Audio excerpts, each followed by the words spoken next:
The odds are you're going to have a culturally diverse teacher when you're in college. Had a few multicultural classroom settings in my college career.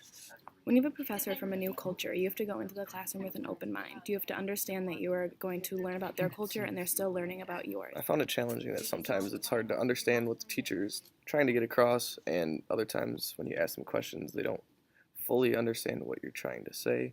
I found that the most challenging thing in a multicultural classroom was trying to understand the words that the professor was saying when they didn't even know what the meaning was.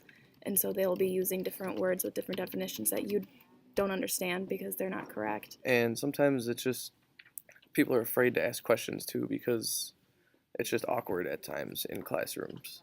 I had a teacher of an Asian descent teach me a Microsoft Office class, and it took me the longest time to understand what she was saying, and eventually I kind of had to ignore the fact that she kept saying semicolon and that she meant semicolon.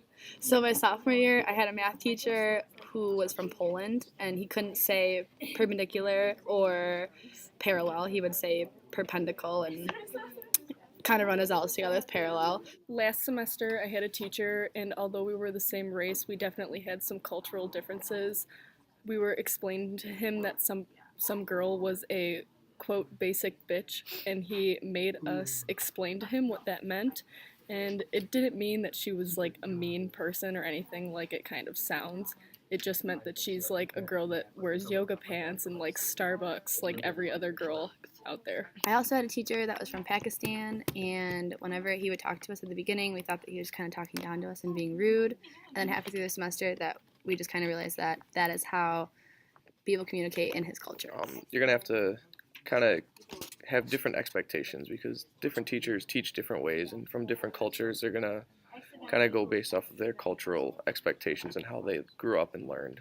Have patience because we're not really used to hearing people with like thick accents. You have to go back and make sure that they know what they're talking about and make sure you read your textbook. In that setting, you're going to want to learn about how their expectations are, so ask questions early. Don't be afraid to ask questions so you can learn on both ends and get used to a lot of questions. And things worked out eventually.